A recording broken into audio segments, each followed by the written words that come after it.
있지만 버스 등받이는 당겨 앉는 반전 매력. 운동하며 흘린 땀을 사랑하지만 헬스 기구에 묻은 땀은 꼭 닦아주는 반전 매력. 연기할 땐 거침없이 선을 넘지만 주차할 땐 절대 선을 넘지 않는 반전 매력. 이런 게 바로 지킬 건 꼭 지키는 반전 매너. 나부터 더 매너 있게, 서로에게 더 매력 있게. 공공장소 매너 함께 지켜주실 거죠? 공익광고협의회.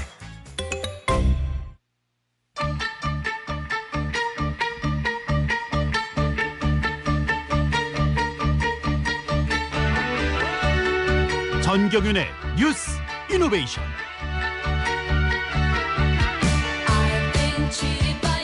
네, 여러분 안녕하십니까? 6월 5일 수요일 전경윤의 뉴스 이노베이션입니다. BBS 불교방송의 뉴스 이노베이션. 오늘도 신선한 뉴스, 따끈따끈한 뉴스, 좀처럼 접하기 어려운 뉴스들을 모아서 전해드리겠습니다. 오늘도 역시 뉴스 브리핑, 그리고 정치, 사회, 경제 분야 취재 기자들과 함께 다채로운 뉴스를 전해드리겠습니다. 네, 오늘도 여러 가지 소식들이 있습니다. 22대 국회 본회의가 열려서 국회의장단이 선출됐죠. 또 석유가스가 매장됐다. 이럴 가능성이 있다고 분석한 회사 고문이 왔습니다. 자, 출발하겠습니다. 뉴스 이노베이션.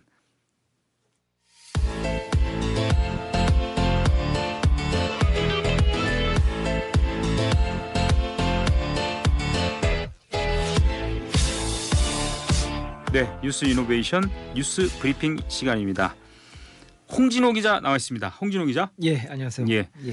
요즘 이 뉴스 계속 나오고 있는데 경북 포항 영일만 일대에 최대 140억 배럴 규모의 석유와 가스가 매장됐을 가능성이 있다고 분석을 한 미국의 지질 탐사 회사가 있습니다. 예. 그 회사의 고문이고 박사인 분이 오늘 우리나라에 왔죠? 예, 맞습니다. 되게 회사 명하고 또 이 고문의 이름도 참 어렵습니다. 어렵습니다. 예, 오늘 인천공항을 통해 입국을 했는데요. 입국장에서 이제 기자들과 만나서 동해 심해 가스전 관련 발표 이후 한국에서 많은 의문이 제기돼서 방안을 결정했다. 뭐 여러 언론사들이 뭐 좀 접촉을 했던 것 같아요. 그리고 예. 아브레오 박사는 동해 심해 가스전의 경제성을 묻는 질문에, 그러니까 네. 뭐 얼마나 묻혔고 이게 어느 정도나 되냐, 이게 사실 제일 핵심인데요.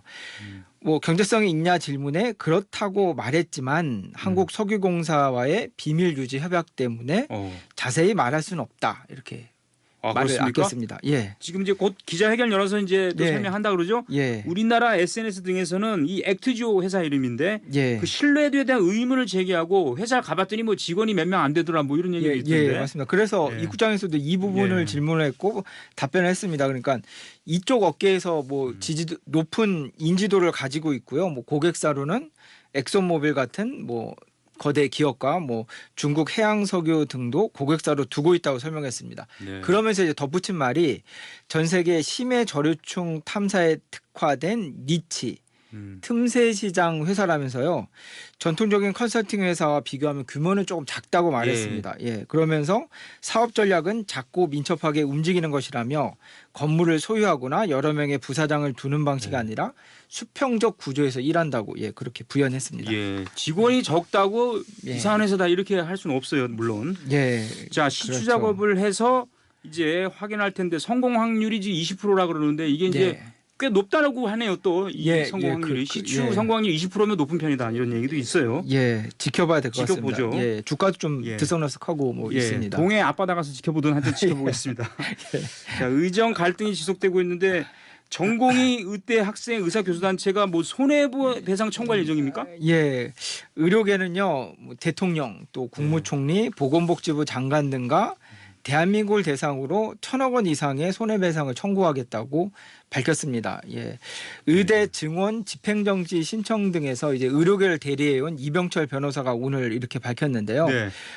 정부의 행정처분이나 형사처벌 등 법적 위험 부담이 제거돼서 손해배상 청구 소송을 진행하겠다고 말했습니다. 네. 어제였죠. 전날에 이제 정부가 수련병원에 내려진 전공의 사직 수리 금지 명령을 철회했고요. 네. 복귀하는 전공의들에게 부과돼 면허 정지 등의 행정 처분을 중단하겠다고 방침을 했습니다. 예, 상황이 나아지지 않고 있네요. 예. 이제 의협이 오는 9일에 총파업 방법 시기를 또 예. 논의한다 이런 얘기도 있습니다. 예. 예, 이병철 변호사요. 저희 예, 회사도 예. 이병철이라고 있죠. 아, 예, 그렇죠. 좀 멀리 있습니다. 예, 아주 멀리 예. 있습니다. 한국 아프리카 정상회의가 진행 중인데 윤석열 대통령과 예. 모리타니아 대통령이 예. 어떤 뭐 협의한 게 있습니까? 예, 오늘 했는데요. 뭐 시간이 얼마 없어서 짧게 하면요. 대통령실에서 정상회의 참석자 방한한 이 대통령하고 정상회담 했고요.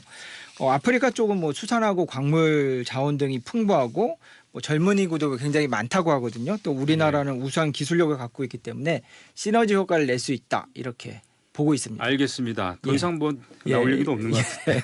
지금까지 뉴스 브리핑 홍진호 기자였습니다.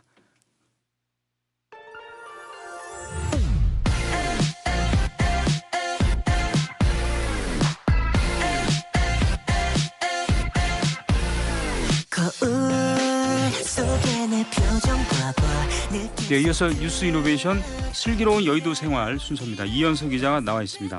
안녕하십니까? 네, 이현서입니다. 네. 오늘은 지금 무슨 주제입니까? 혹시 제 방금 등장음악 들어보신 적 있으세요? 예, 저도 이런 경우 많은데요. 첫 만남은 늘 계획대로 되지가 않습니다. 일단 원하는 분이 안 나와요. 뭐 역시 그런 얘기죠? 핫하기 때문에 예. 유행에 강한 앵커. 그럼요. 네. 역시 뭐든 처음이 쉽지가 네, 않잖아요. 그렇습니다. 오늘 국회 풍경도 그랬습니다. 그래서 한번 골라봤거든요. 네, 오늘 예. 이제 국회 본회의가 22대 국회 첫 본회의였습니까? 맞습니다. 오늘 낮 2시에 본회의가 열렸습니다만 여당이 불참한 반쪽짜리 본회의였습니다. 여야가 시작부터 삐걱삐걱 거리는 모습인데요. 네. 국민의힘은 여야 간 의사일정 합의가 없었기 때문에 본회의는 성립할 수도 없고 적법하지도 않다는 이유에서 추경 원내대표를 제외한 전원이 참석하지 않았습니다. 네. 대신에 로텐더홀 에서 네. 규탄 대회를 열었고요. 합의 없이 의회 없다. 이재명 방탄, 민생 방치, 입법 폭주 포기하라라는 구호를 외쳤습니다. 그리고 이제 여당 소속 의원들이 표결에 참여하지 않은 채 진행이 됐던 국회의장단 선거에서는 네. 우원식 의장 또 야당 몫의 이하경 부의장 등이 전반기 국회의장단으로 선출이 됐습니다. 그렇군요. 네. 그러면 지금 의장단으로 선출이 됐는데 몇 명은 여당은 아직 국회 부의장 후보 안 나온 거고. 네, 아직 부의장 후보 내지 않은 상태입니다. 그리고 상임위원장 배분도 안 됐죠? 아직도 안 뭐 됐습니다. 법사위라든지 뭐 여러 가지 과방인가요? 뭐 네. 이렇게 꼭 국민의힘이 해야 한다고 또 얘기하는 상임위가 있고 네. 운영위는 이제 대통령실 소관인데 그것도 민주당이 하게 되면 대통령실을 엄청 공격할 것이다 이런 또 우려를 하고 맞습니다. 있는 거고 역시 쉽지 않습니다. 쉽지 않습니다. 네. 첫 만남은 계획대로 안 됩니다. 늘. 계획대로 안 되죠. 마지막 만남도 계획대로 안 되고. 네. 자 오늘 그리고 특별한 주제를 들고 오셨다고요? 네. 이제 오늘은 참 처음과 관련이 많습니다. 예. 지난달 말부터 국회로 출근을 시작한 22대 국회 초선 의원 특집으로 마련을 해 봤습니다. 예, 초선 의원. 자 초선 의원이라는 게 처음 하는 국회의원이죠? 그렇죠. 네. 아마 의원들이 지금 굉장히 처음인 만큼 또 분주하고 지금 아까 말씀드렸듯이 원구성 여야 합의 자체가 안 되고 있는 상황이기 때문에 예. 정신이 많이 없을 겁니다. 그래서 이제 요즘 하루 일과가 어떻게 되는지 또 국회 입성에서 어떻게 법안 준비하고 있고 하는 것들 들어보는 시간을 준비를 했습니다. 예. 사무실이 이제 새집 증후군처럼 좀 어수선하고 냄새도 나고 그럴 텐데. 그렇겠죠 아마. 화장실 어딘지도 예. 몰라서 헤맬 수도 있고. 네. 자 그러면 이게 슬기로운 의원 생활 그런 얘기죠 오늘. 그렇죠. 예. 원래는 저의 생활을 다루는데 이번에는 슬기로운 의원들의 생활 한번 다뤄봤고요. 오늘은 좀 전화 인터뷰로 대신을 했지만 예. 곧 제대로 제가 하루 밀착 취재기를 들려드릴 예정이니까요. 많은 기대 밀착해서 부탁드립니다. 하신다는 얘기군요. 네, 맞습니다. 자 상당히 경계할 수도 있어요 의원들이. 자 보통 요즘에는 그 초선 의원들 비율이 굉장히 높아지고 있더라고요. 올해 이번 22대 국회도 초선 의원이 132명 그렇죠? 맞습니다. 이번에 이현석 기자가 접촉한 의원은 어떤 분들입니까? 처음에? 네, 예. 먼저 국민의힘 진종호 의원입니다. 비교적 이름이 친숙하실 텐데요. 네. 베이징 올림픽 또 런던 올림픽 등에서 사격 금메달을 획득했던 올림픽 전설이죠. 예. 이분이 어떻게 정계에 입문하게 됐는지 궁금하실 텐데 네. 자 윤석열 대통령의 대선 후보 시절이었을 때 선수로서는 최초로 지지 선언을 했습니다. 예. 이제 그러다가 총선 2달 전인 지난 2월에는 국민의힘의 인재 영입으로 입당을 했고요.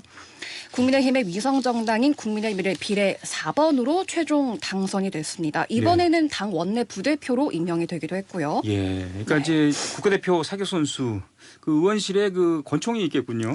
그죠? 물론 좀 안 안전하고요. 여쭤봤는데 예. 아마 궁금하네요, 있을지. 예, 한번 궁금하고요. 네. 요즘 어떻게 보내고 있습니까? 이분 얼마 안 됐죠, 이제 시작한 지는. 안 됐죠. 예. 한마디로 매일매일이 올림픽이다. 이렇게 오. 말했습니다. 예. 이게 정해진 스케줄대로 돌아가다 보니까 네. 숨 고를 시간도 없을 정도라고 하고 우선 하루 일과 물어봤더니 새벽 5시 반 정도에 일어나서 1시간 정도 걸려서 국회에 도착을 한다고 해요. 예. 또 원내 부대표단을 맡았기 때문에 저희 국민의힘 같은 경우는 수요일을 제외하고는 거의 매일 오전 9시쯤에 아침 회의라고 하는 것을 열거든요.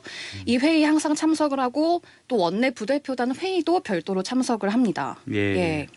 자, 운동선수 출신이니까 이 정치에 처음부터 적응하기는 좀 쉽지 않을 것 같은데요. 그랬다고 합니다. 일단 법안을 발의하는 게 아무래도 가장 생소한 부분이라고 해요. 예.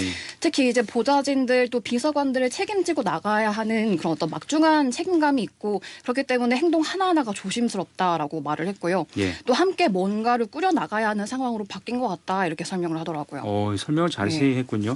원하는 상임위는 뭐 아무래도 문체위 아닐까요? 맞습니다. 문화체육관광위원회에 이제 희망을 했다고 하고요. 이제 그런 만큼 요즘에는 우선 스포츠계 몸담으면서 알고 지낸 뭐 지인이나 관계기관 찾아가서 인사도 드리고 이야기를 나누는 시간을 많이 보내고 있다고 해요. 예. 이걸 다 소화하다 보면 거의 자정쯤에 그렇죠. 귀가를 한다고 하고 그래서 맞습니다. 집에 가서 자는 시간이 가장 기다려진다고 하더라고요. 그럼요. 네. 자는 게 제일 좋죠. 계속 잠드는 건 아니고 당연히. 자, 계속해서 살펴볼 인물은 또 누굽니까? 네, 한 명 더 소개해드릴 인물은 국민의힘의 김건 의원입니다. 이분은 그 외교관 같은 맞죠? 네, 맞습니다. 예. 외교부에서 장장 35년 동안 근무를 했고요.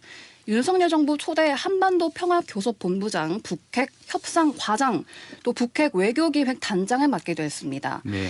김 의원도 언제 일어나세요? 물어봤더니 네. 아침 6시 30분쯤 일어난다고 하고요. 신문을 보는 걸로 하루 일과를 시작한다고 해요. 예. 네, 그래서 요즘에는 뭐 행사, 회의 이 두 가지 일정 중심으로 거의 돌아간다고 하고요. 뭐 가령 오늘 아침이라고 해요. 재외 동포청 기념식에 참석을 해서 축사도 하고 또 아무래도 외교 관련해서 국회 뭐 행사에 자주 참석을 하기도 한다는데요. 예. 인상 깊은 대목이 있었는데 네. 대기업 임원으로 있다가 자영업자로 서는 느낌이다라고 말을 하더라고요. 그래서 뭐 정부 기관에 있을 때와는 달리 뭐 이를테면 사업 아이템을 직접 개발하고 적극적으로 자기 홍보도 해야 하는 게 가장 큰 차이점이다. 그렇죠. 이렇게 밝혔습니다. 또 메뚜기를 떼고 있어요라는 얘기를 할 정도로 분주한 시간을 보내고 있다고 하고요. 또 희망 상임위는 역시 외교통일위원회라고 합니다. 예. 네. 외교 인기 있는 상임위는 국토위 이런 것도 인기 있다고 하던데 이분은 네. 전문성이 아무래도 외교 쪽이니까 맞습니다. 그래서 외교통일이고 앞으로 이제 여러 다른 뭐 김재섭 의원이라든지 여러 또 의원들이 있지 않습니까? 초선 네. 전용기 의원은 초선 의원이 아니죠. 그렇죠. 예, 제일 어린 의원이죠. 예. 맞습니다.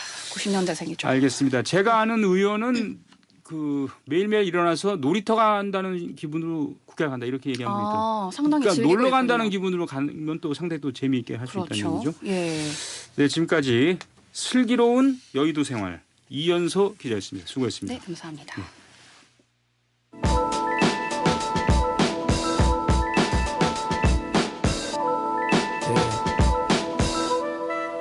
젊은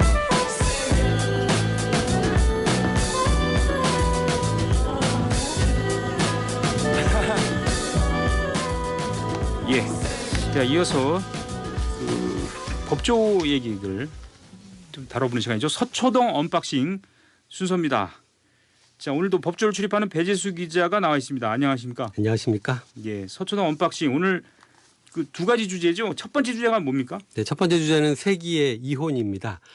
지난주에 이제 최태원 SK그룹 회장하고 노소영 이 아트센터 나비 관장의 이혼 항소심 결과가 나왔지 않습니까? 네. 역대급 재산 분할 판결로 이 세기의 이혼이라는 말들이 있습니다. 어떤 내용인지 자세히 풀어보겠습니다. 세기 이혼. 근데 우리나라 이혼율은 꽤 높아졌어요. 예. OECD 국가 중에 최상위권이라고 하고 아시아에서 1위다. 1위였군요. 일본보다 더 앞선다는 얘기인데 그런데 우리나라 특히 이제 두 사람의 이혼이 관심을 받는 특별한 이유가 따로 있나요? 네, 뭐 이혼도 이혼이지만 최 회장과 노 관장의 이 과거 결혼식 이야기를 안 할 수가 없는데요. 1988년 9월에 이 청와대에서 결혼식이 치러졌고요. 예. 당시에 이제 현직 대통령의 딸과 재벌 아들의 결혼이라는 점에서 세간의 이목을 끌었습니다. 뭐 아시다시피 최 회장은 SK 그룹의 전신이죠. 이 고 선경그룹 최종현 회장의 맏아들이고요. 예, 고 노 관장은 고 노태우 전 대통령의 맏딸 아니겠습니까? 예. 이 두 사람은 결혼 이후에 세 자녀까지 뒀는데요. 하지만 이 최 회장이 2015년에 혼외 자녀의 존재를 알리고 이 성격 차이를 언론에 공개하면서 결혼 27년 만에 파경을 맞았습니다. 예. 2019년 말부터 이제 본격적인 이혼 소송이 이뤄졌고요. 현재는 이제 이 조 단위의 천문학적 재산 분할로 또 다시 세간의 주목을 받고 있습니다. 예. 그러니까 지금 대법원 확정 판결은 아직 안 났지만 예. 현재까지의 항소심 판결대로라면 말씀하신 대로 조 단위의 돈을 최태원 회장이 노소영 관장에게 줘야 한다 그 얘기인가요? 네, 맞습니다. 이 서울 고등법원 가사 2부가 이제 판결한 건데요. 지난달 30일에 이 그 최 회장이 노 관장에게 위자료 20억 원과 이 재산 분할로 1조 3,808억 원을 지급하라고 판결했습니다. 예. 뭐 들으셔서 아시겠지만 국내에서 재산 분할로는 진짜 역대 최대 그렇죠. 금액이라고 예. 할 수 있고요. 예.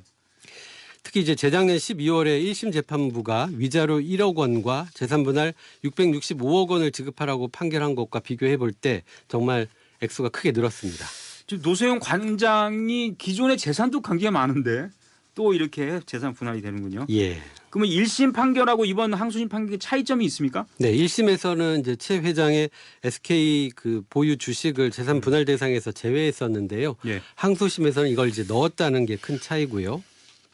특히 이제 고 노태우 전 대통령의 부인인 김옥숙 여사가 보관해온 이 1991년 선경건설 명의 약속어음과 메모를 바탕으로 이 노 전 대통령의 자금 300억 원이 이 최 회장의 선친이죠. 최종현 전 회장에게 흘러 들어갔다는 점이 인정된 거는 이 주목할 부분입니다. 예. 그런데 제가 보니까 이번 판결에 대해서 이 최태원 회장 측은 굉장히 불만이 많은 것 같은데요. 지금 입장이 많이 다르죠? 네. 이 최 회장 측은 재판 과정과 결론이 편파적이라고 이제 대법원 상고를 통해서 바로 잡겠다 이런 입장이고요. 예. 이 노 관장 측은 이 혼인의 순결과 일부 일처제주의에 대한 헌법적 가치를 깊게 고민한 판결이었다 이렇게 주장하고 있습니다. 아, 그렇습니까?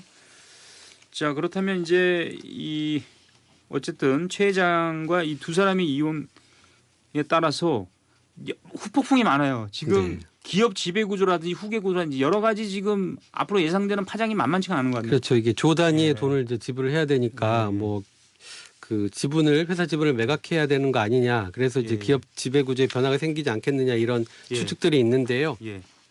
사실 최 회장은 그동안에 이제 주식회사 SK 지분을 17.73% 보유하면서 이제 그룹의 최대 주주로서 다른 계열사에 대한 통제권을 갖고 있었는데 예. 만약 최 회장이 이제 SK 지분을 매각해서 노 관장에게 넘기면 이 그간의 지배 구조 변화는 물론이고 이 경영권 방어에도 구멍이 생길 여지가 있습니다. 그렇죠. 그래서 이제 SK 지분 매각 가능성은 좀 적다고 보는 게 맞을 것 같고요. 예. 최 회장의 이제 현금성 자산이나 부동산 또 SK 실크론 같은 이 1조 원 규모의 비상장사 지분이나 또 주식 담보 대출 등을 통해서 이 갚을 걸로 예상하고 있습니다. 예. 이 경영권 분쟁 소지가 있어요. 그 자녀들까지 엮여가지고. 맞습니다. 예. 자녀가 또 꽤 적지 않은 숫자고 해서 최 회장 측에서는 대법원에 당연히 상고하겠죠. 하는데 법정에서 또 예상되는 쟁점은 어떤 게 있습니까? 예, 뭐 두 가지가 있는데 아무래도 가장 큰 쟁점은 기여도 인정 여부와 이 정경유착 부분이 아닐까 싶은데요. 이 항소심 재판부는 최 회장과 노 관장의 결혼 이후에 고 노태우 전 대통령의 역할이 컸다는 점을 이제 기정사실화하면서 예. 이 노 관장의 재산 기여 부분을 인정을 했습니다. 예. 이 노 전 대통령의 역할을 딸인 노 관장의 기여로 이제 동일시한 건데요. 예. 이걸 이제 같게 볼 수 있느냐? 또 이 적법하지 않은 기여도 재산 분할 대상이냐? 예. 아울러서 이제 정경유착 기업 이미지 훼손 방어 등이 이제 맞물려서 쟁점이 될 걸로 보입니다. 그렇죠. 그러니까 대통령의 사위가 되면서 당시 그 선경그룹이었죠. 그때 SK그룹이 교복 만드는 회사로 알려져 그때 있는데 굉장히 예. 커졌어요. 예, 맞습니다. 이동통신도 인수하고 이래가지고 상당히 덕을 본 게 아니냐라는 게 이제 쟁점인 것 같아요. 네. 천문학적 재산 분할과 거액의 위자료 이게 계속 쟁점이 되는 거죠. 네, 이 부분도 이제 쟁점인데요. 특히 이제 20억 위자료 부분 이거는 이제 이혼 전문 변호사들도 좀 액수가 이례적이다 이렇게 보고 있습니다. 그래서 이제 최 회장 측과 노 회장 측이 이걸 두고 이제 치열한 법리 공방이 예상되고 있습니다. 네. 법무법인 정의 정지웅 변호사의 말을 한번 들어보겠습니다. 항소심 재판부가 판결한 재산분할 1조 3,808억 원과 위자료 20억 원은 모두 기존 판례를 크게 벗어난 규모입니다. 재산분배 비율을 정할 때 비자금 등 적법하지 않은 기여도 인정할 수 있는지, 한쪽 당사자의 부친이 기여한 부분도 당사자의 기여로 인정될 수 있는지에 대하여 대법원에서 치열한 법리 공방이 이어질 것으로 예상됩니다. 네. 이 정지용 이혼 전문 변호사였습니다. 네. 두 번째 언박싱 주제는 어떤 겁니까? 네, 헌정사상 검사 탄핵 기각입니다. 예. 그 안동환 부산지검 2차장 검사에 대한 국회 탄핵 소추를 말하는 것 같은데요. 네, 예. 이른바 서울시 공무원에 대해서 간첩 조작 사건이 있었는데 그게 관련이 있는 거죠, 이게. 네, 이 이게 사건하고. 11년 전 얘기인데요. 예. 2013년 당시에 이제 검찰이 제북 화교 출신인 서울시 공무원 유우성 씨를 이 국내 탈북자 정보를 북한에 넘겨줬다는 혐의로 재판에 넘겼습니다. 하지만 이제 이듬해 2월에 항소심 과정에서 국정원 증거 조작으로 밝혀졌고요. 예. 대법원까지 가서 모두 무죄를 선고받았습니다. 그러자 이제 기소검사의 공소권 남용이라는 비판 여론이 나왔고 그 와중에 또 검찰이 또다시 이제 유 씨를 대북 송금 그 혐의로 기소하면서 보복 기소 논란이 불거졌습니다. 예. 결국 이 부분도 이제 공소권 남용으로 2021년 대법에서 무죄 판결이 났고요. 예. 이 지난해 이제 더불어민주당 주도로 이 과거 유 씨를 기소했던 이 안동환 검사에 대한 탄핵 소추로 이어진 겁니다. 네. 보통 검사들이 자신이 수사한 그 것에 대해서 한 결과가 좀 자기의 생각과 달리 나오거나 좀 비판을 받거나 하면 이렇게 기소한다. 그렇게 보는 시각이 있는데 거기에 대해서 예. 민주당이 문제를 제기하는데 이번에 헌재에서 재판관들의 의견은 기각이 나오면서 의견은 그래도 팽팽히 갈린 모양이죠. 네, 이 재판관 5대 4의 의견으로 기각이 됐는데요. 이 헌재 재판관 3명 같은 경우에는 전혀 공소권 남용이 아니라고 봤고요. 이종숙 소장을 포함해서 재판관 2명은 이 공소권 남용이지만 파면할 정도는 아니다 이렇게 판단을 했습니다. 이와 관련해서 이제 공안검사 출신인 법무법인 솔의 양중진 대표 변호사의 말 한번 들어보겠습니다. 네. 헌법과 법률이 정한 기준에 부합하지 않는 청구였다고 생각을 하고 네. 그에 합당한 결과가 나왔다고 생각합니다. 네, 양중진 검사 이 책도 많이 쓰고요. 야구는 뭐 이런 책도 쓰시고 불자로 알려져 있죠. 불자이시고 예. 검사로서 잘못은 했지만 파면할 정도는 아니다라는 결론이 이해는 어느 정도 되는데 재판관 3명이 아예 검사권 남용이 없다고 본 부분 이게 공소권 남용이죠. 예. 아 공소권 남용이죠. 예. 검사권이 아니고요. 이거 좀 특이하다고 볼 수 있나요? 맞습니다. 이미 이제 지난 2021년도에 이 대법원에서 이 유 씨의 간첩 혐의에 대해서 이 검사의 공소권 남용으로 보고 무죄 판결까지 이제 내렸기 때문인데요. 다만 이제 일부에서는 형사 재판과 탄핵 심판은 전혀 다른 재판이다. 뭐 이런 주장도 나오고 있습니다. 그럼에도 불구하고 이제 헌법재판소가 이 대법원의 최종 판단을 뒤집었다는 점은 이 향후 이 법조계에 시사하는 바가 클 것 같습니다. 네. 시사하는 바가 크단 말이죠. 예. 뭘 시사하는지는 또 나중에 또 알아보도록 하겠습니다. 네. 지금까지 서초동 언박싱 박싱 배재수 기자였습니다. 고맙습니다.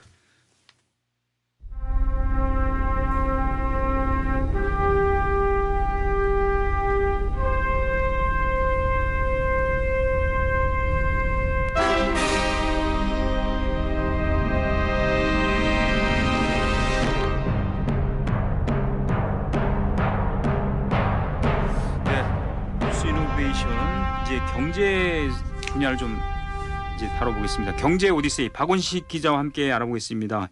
1분기 국민소득이 발표가 됐는데요. 박원식 기자와 함께 알아보겠습니다. 안녕하십니까? 네, 안녕하십니까? 자, 1분기 경제 성장률하고 국민소득이 같이 발표되더라고요, 항상. 그래서 오늘 발표했는데 일단 경제 성장률 말이죠. 지난 4월에 발표한 속보 추약 뭐 비슷하게 나왔습니까? 네, 똑같이 아, 나왔습니다. 똑같이. 예. 네, 최정태 한국은행 금융개정부장의 말을 일단 들어보시죠. 1, 4분기 실질 국내 총생산은 전기 대비 1.3% 성장하였습니다. 이는 지난 4월 25일 발표된 속보치와 동일한데 세부적으로 보면 민간 소비, 설비 투자 등은 낮아진 반면 건설 투자, 수출 등은 상향 수정되었습니다. 네, 이 같은 1.3%는 당시만 하더라도 굉장히 예상 밖이었기 때문에 이게 그대로 이번 잠정치에 그대로 고스란히 반영이 됐습니다. 네. 그리고 1분기 실질 국민 총소득은 전기 대비해서 2.4%가 증가했습니다. 자, 그럼 부문별로 이 1분기 성장률이 어땠는지 좀 한번 살펴보죠. 네네. 경제 활동별로 먼저 살펴보면 제조업이 운송 장비가 늘어서 전기 대비 0.9% 증가했고요. 건설업 경우는 건물하고 그리고 토목 건설인데 두 가지가 모두 올라서 5.5%나 증가했습니다. 서비스업은 운수업이 감소했으나 도소매와 음식, 숙박업 그리고 문화, 기타 서비스업이 늘면서 전기 대비 0.9%가 증가했습니다. 네. 그리고 그다음으로 지출 항목별로 보면요. 민간 소비가 재화와 서비스가 모두 늘면서 전기 대비 0.7%가 증가했습니다. 그리고 정부 소비도 오랜만에 물건비 지출도 늘면서 0.8%를 증가했습니다. 건설 투자의 경우는 건물과 토목 건설이 또 모두 늘었습니다. 이래서 3.3%가 올랐고요. 이에 반해서 설비 투자는 조금 부진했는데 운송 장비를 중심으로 2%가 감소했습니다. 예, 설비 투자는 좀 감소했군요. 자, 1분기의 실질 국민 총소득 GNI라고 하잖아요. 네, 그렇습니다. 그러니까 우리나라 국민들이 우리나라 안에서 또 해외에서 벌어들인 모든 소득, 그러니까 임금이나 뭐 이자, 배당 이런 것들을 다 합친 수치다. 그러니까 이렇게 하잖아요. 실질 구매력을 나타낸다 하는데 이거 좋게 나왔네요, 오늘. 그죠? 이게 전기 대비해서 2.4%가 증가했는데 우리 저 앵커의 말 중에 약간 수정할 게 이 제안에는 정부나 그리고 기업들이 벌어들인 것도 다 합산을 하게 됩니다. 아, 국민들만이 아니고. 네, 그렇습니다. 예. 그리고 이런 교역 조건 개선으로 실질 무역 손실이 축소되면서 실질 GDP 성장률 1.3%보다 이게 2.4%로 더 높았습니다. 예. 그리고 GDP 디플레이트라는 수치가 있는데요. 이거는 전기 동기 대비에 3.9%가 성장했습니다. 이 디플레이트를 조금 설명을 드리면 이게 어떤 한 시점에서 바로 어떤 조사를 하는 게 아니고 경제 통계라는 것은 어떤 일정한 시점을 두고 이렇게 통계를 냅니다. 그러다 보면 중간에 물가 오름세가 있고요. 물가 변동이 있습니다. 그 물가 변동분을 제외한 나머지 실질적인 지수만 가지고 따지는 게 GDP 디플레이트라고 이렇게 부르고 아주 있습니다. 더 실질적인 지표군요. 네.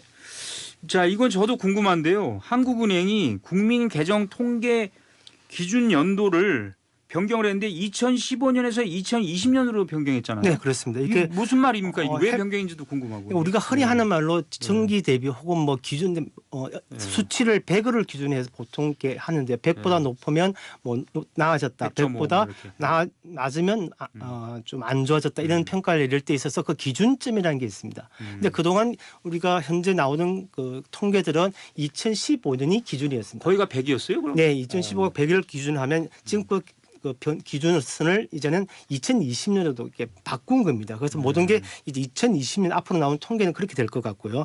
그런데 한국은행이 이렇게 이런 어떤 기준 시점을 바꾼 이유가 뭐냐면 한국은행 설명에 따르면 최근에 생산 기술이나 산업 구조가 바뀌었고 그리고 분류 체계도 많이 바뀌었기 때문에 따라서 우리 경제의 구조가 많이 바뀌어서 바뀌었다. 그러니까 이걸 변경할 수밖에 없다. 이렇게 설명하고 있고요.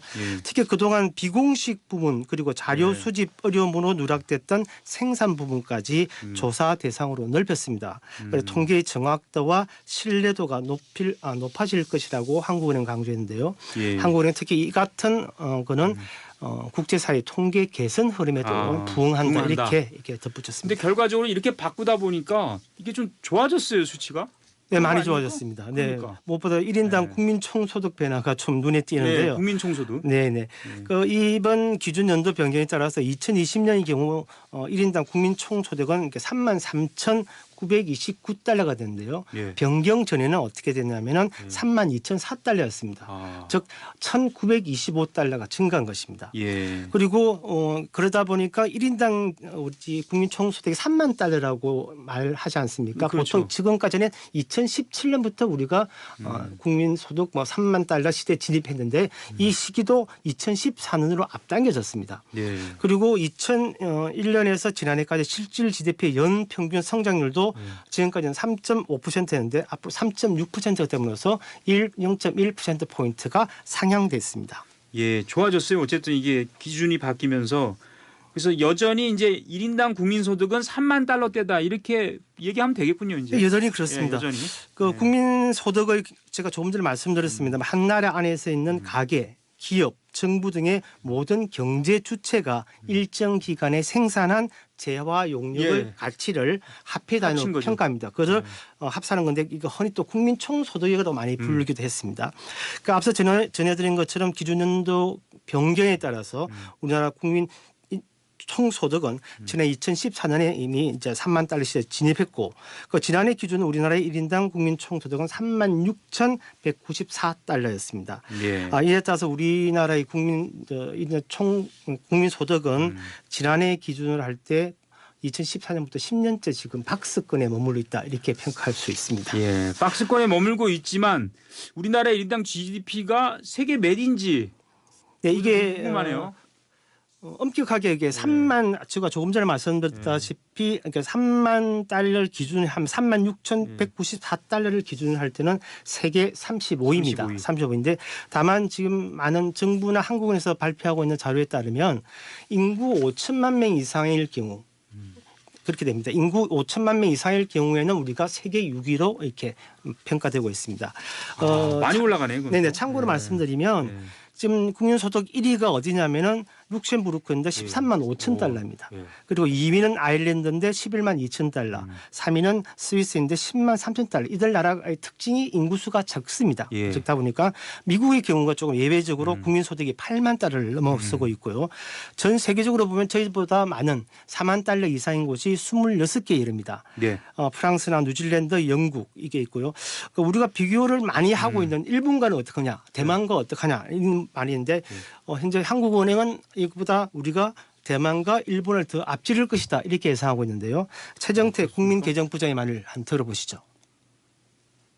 2023년 기준으로 보면 이탈리아보다는 낮으나 대만하고 일본도 상회할 것으로 보입니다. 일본 같은 경우에는 2022년에 이어 2023년에도 통화가치가 하락함에 따라서 1인당 GNI 순위가 한국보다 현재까지 파악한 숫자로는 남는 것으로 나타났습니다. 저는 일본을 앞섰다는 얘기 처음 듣는데 사상 처음입니다. 예, 사상 처음이죠. 윤 대통령이 5만 달러가 앞으로 가능하다. 이게 언제 가능하다는 얘기입니까? 지난 9일날 이렇게 침 이준영 국민보고 및 기자회견에서 이렇게 말을 했는데요. 그러니까 언제다라고는 이야기하지 않아요. 꼭 집어서 말을 하지 않았는데요. 다만 이 윤 대통령이 이 당시 어떻게 설명했냐면 최근 OECD가 우리 한국의 경제 성장률을 2.6%로 상향 조정했는데 이것은 국민소득 2만 달러가 넘는 나라 중에는 유일하다 이렇게 맞았고요. 그리고 윤 대통령은 그러면서 2026년에 4만 달러가 넘었을 것이라는 신용평가 기관의 전망을 소개했습니다. 들어보시죠. 네. 세계 3대 신용평가 기관인 스탠더드 앤 푸어스는 2026년 우리 1인당 GDP가 4만 달러를 넘을 것이라고 전망했습니다. 네, 오늘 한국은행에서 이와 같은 질문에 대해서 한국은행은 수년 내에 4만 달러가 가능할 것이다 이렇게 봤는데요. 조금 전에 2026 2년 뒤하고 수년간 좀 차이가 있습니다. 앞으로 좀 더 두고 봐야 될 것 같습니다. 근데 택시기사나 시장 상인들은 체감 경기는 안 좋다 이렇게 얘기합니다. 어쨌든 경제 오디세이 박원식 기자였습니다. 이어서 날씨 오영애 캐스터가 전해드리겠습니다.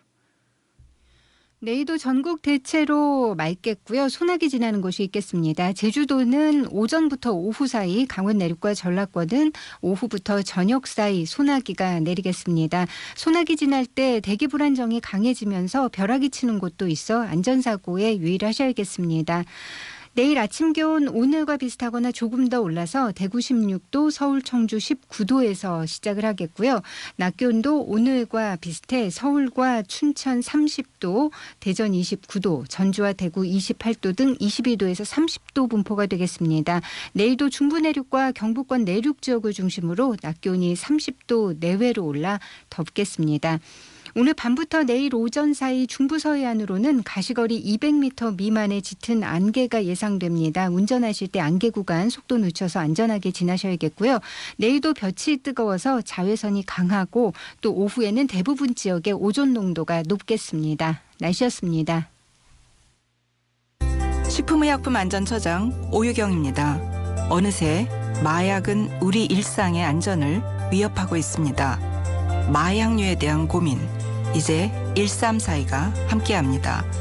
누구나 비밀을 보장받으며 24시간 언제 어디서나 전화하실 수 있습니다. 지금 한 걸음만 용기 내어 1342로 전화주세요. 1342 용기 한걸음 센터가 24시간 여러분 곁에 있겠습니다. 마약으로부터 안전한 사회, 식품의약품안전처가 함께합니다.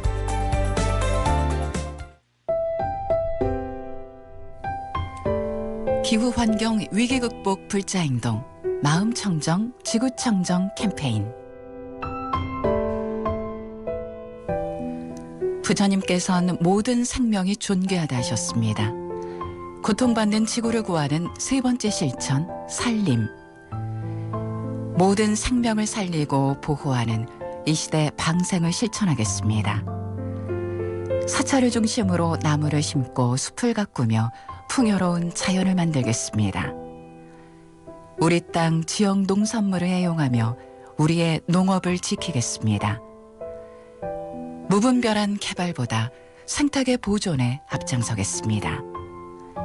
우리가 살리면 우리를 살린다. 이 캠페인은 한국불교종단협의회가 함께합니다.